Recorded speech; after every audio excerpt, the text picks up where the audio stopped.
ہمارے پاس جو مواد ہے نا وہ یوم قیامت کا ایک مکمل نقشہ پیش کرتا ہے، شروع سے آخر تک، کائنات کے ٹوٹنے سے لے کر ابدی زندگی کے آغاز تک۔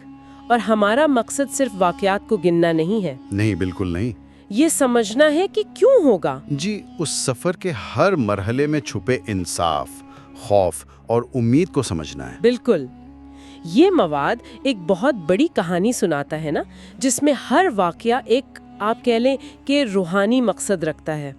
ہم دیکھیں گے کہ یہ پورا عمل کیسے انسان کو اس کی حقیقت سے روشناس کرانے کے لیے ڈیزائن کیا گیا ہے۔ تو آئیے اس کہانی کے پہلے باب سے شروع کرتے ہیں، کائنات کا خاتمہ۔ پہلا سور۔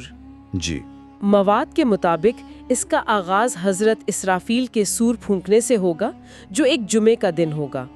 یہ کوئی عام دھماکہ نہیں ہے نا؟ نہیں، یہ ایک آواز ہے جو آہستہ آہستہ بلند ہوتی جائے گی اور ہر چیز کو اپنی لپیٹ میں لے لے گی۔ اور اس کا اثر کائناتی سطح پر یہ صرف ایک سیارے کی تباہی نہیں، یعنی یہ حقیقت کے تانے بانے کا بکھر جانا ہے۔ ذرائع بتاتے ہیں کہ زمین لرز اٹھے گی، پہاڑ دھول بن کر اڑ جائیں گے، جی سمندروں میں آگ لگ جائے گی اور آسمان پھٹ جائے گا۔ یہ ایک مکمل حتمی نظام کی تباہی ہے۔ تو یہ صرف کوئی بڑا زلزلہ یا سونامی نہیں، یہ تو فزکس کے قانونوں کا ہی ختم ہو جانا ہے۔ یہی کلیدی نقطہ ہے۔ ہماری کائنات ایک عارضی نظام ہے اور یہ وہ لمحہ ہے جب اسے مکمل طور پر ختم کر دیا جائے گا۔ انسان، جن، فرشتے، یہاں تک کہ موت کا فرشتہ بھی سب فنا ہو جائیں گے، سب فنا۔ اور اس مکمل خاموشی اور فنا کے بعد کیا ہوتا ہے؟ صرف اللہ کی ذات باقی رہ جاتی ہے، اور اس سناٹے میں ایک سوال گونجتا ہے، آج بادشاہت کس کی ہے؟ اور جواب بھی خود ہی آتا ہے، جی صرف اللہ واحد اور قہار کی ہے۔ یہ دنیا کی تمام طاقتوں اور داؤں کا حتمی اختتام ہے، توحید کا سب سے بڑا اعلان۔ اس تباہی کے بعد ایک طویل وقفہ آتا ہے، پھر دوسری بار سور پھونکا جاتا ہے، جو دوبارہ زندگی کی علامت ہے۔ لیکن اس بار کی دنیا ویسی نہیں ہوتی جیسی ہم جانتے ہیں۔ جی ایک بالکل نئی ہموار زمین، کوئی پہاڑ نہیں، کوئی سمندر نہیں، ایک صاف کینوس آپ کہہ لیں۔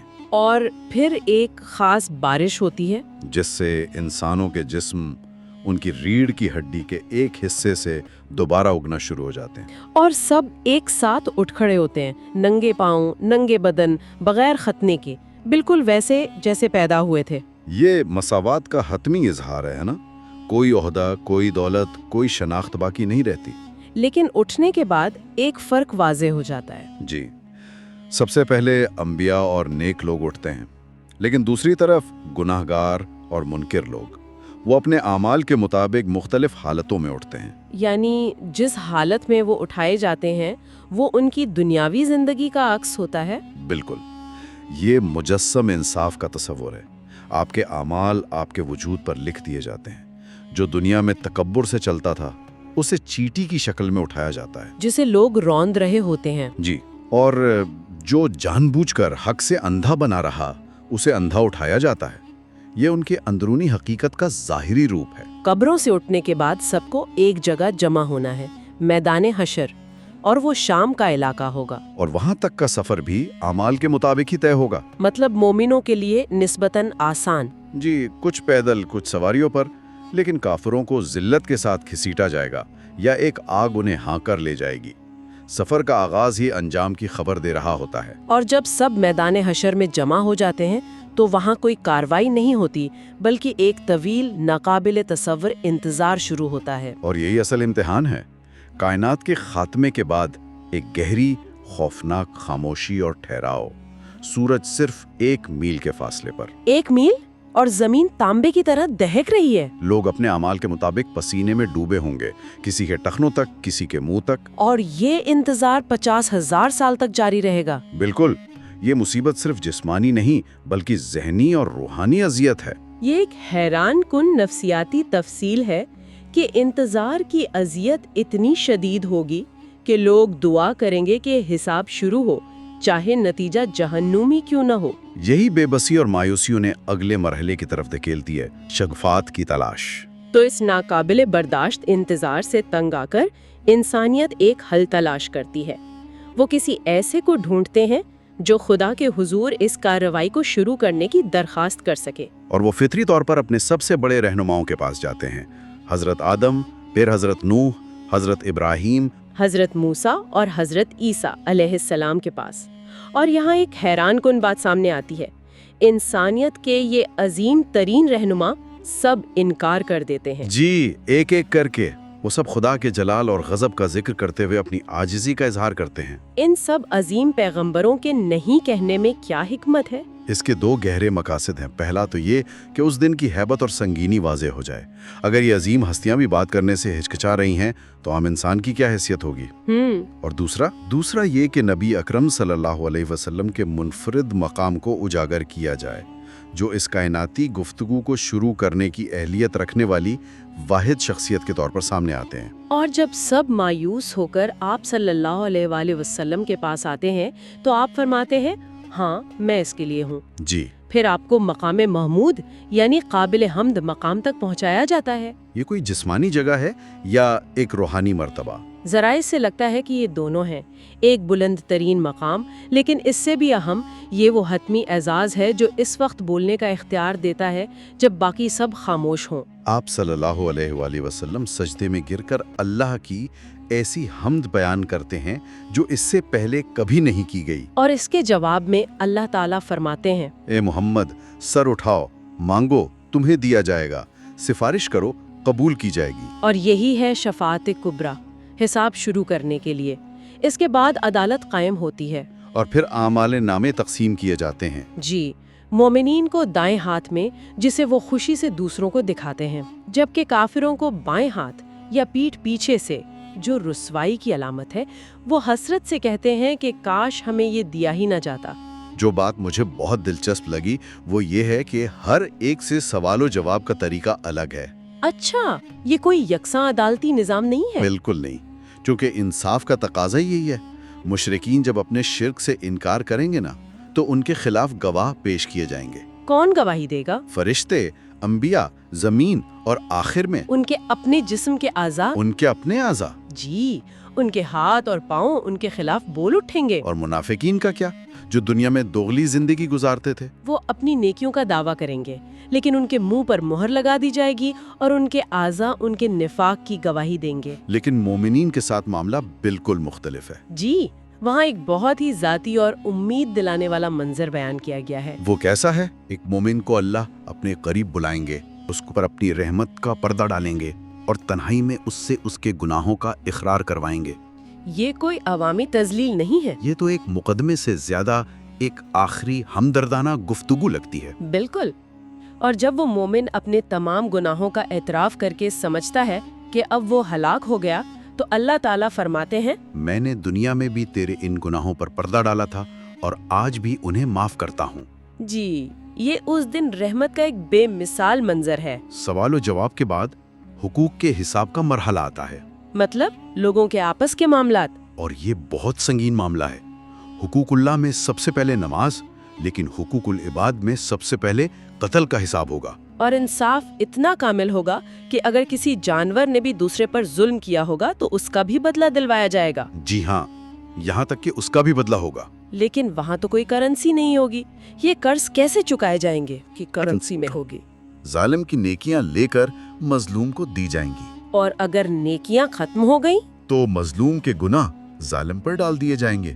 یہ ایک ایسا نظام ہے جہاں کوئی دیوالیہ نہیں ہو سکتا، مطلب حساب برابر ہو کر ہی رہے گا۔ تو جب لوگوں کے آپس کے معاملات طے ہو جاتے ہیں تو پھر میزان یعنی عظیم ترازو کا کردار سامنے آتا ہے۔ جی، اب انفرادی اعمال کو تولا جائے گا، جس کا نیکیوں کا پلڑا بھاری ہوگا وہ کامیاب، جس کا ہلکا وہ ناکام۔ یہاں ایک چھوٹی سی نیکی بھی فیصلہ کن ہو سکتی ہے۔ بالکل، اور اسی سلسلے میں ایک بہت طاقتور مثال دی گئی ہے۔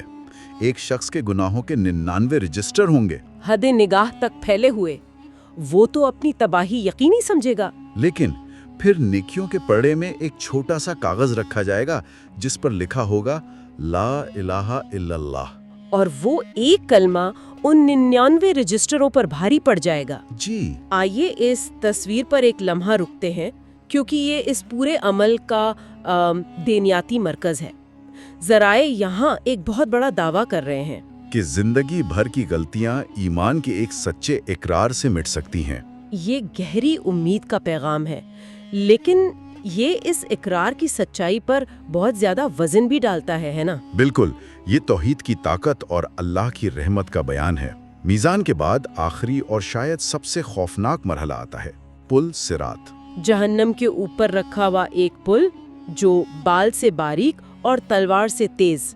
یہ صرف ایک جسمانی رکاوٹ نہیں بلکہ یہ زندگی میں انسان کے راستے کا ایک مجسم اظہار ہے۔ یعنی اگر آپ کا راستہ سیدھا تھا تو آپ تیزی سے گزر جائیں گے، اگر ٹیڑھا تھا تو آپ جدوجہد کریں گے۔ یہی اس کی حقیقت ہے۔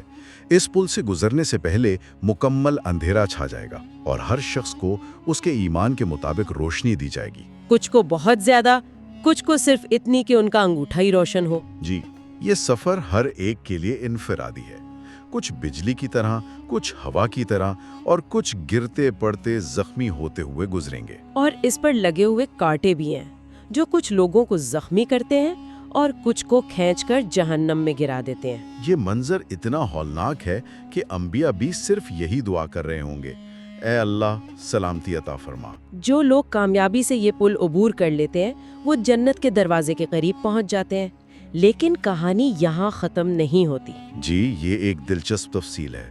انہوں نے ابھی جہنم کے اوپر سے یہ خوفناک پل پار کیا ہے، انہیں جنت کے دروازے پر کیوں روک لیا جاتا ہے؟ کیونکہ جنت صرف جسمانی راحت کی جگہ نہیں بلکہ روحانی پاکیزگی کی جگہ ہے، اور یہ پاکیزگی ممکن نہیں اگر آپ اپنے دل میں دنیاوی رنجشوں کا بوجھ اٹھائے ہوئے ہیں۔ تو یہ آخری پڑاؤ ایک روحانی صفائی ہے، تاکہ جب آپ داخل ہوں تو آپ کا دل ہر ایک کے لیے مکمل طور پر صاف ہو۔ بالکل۔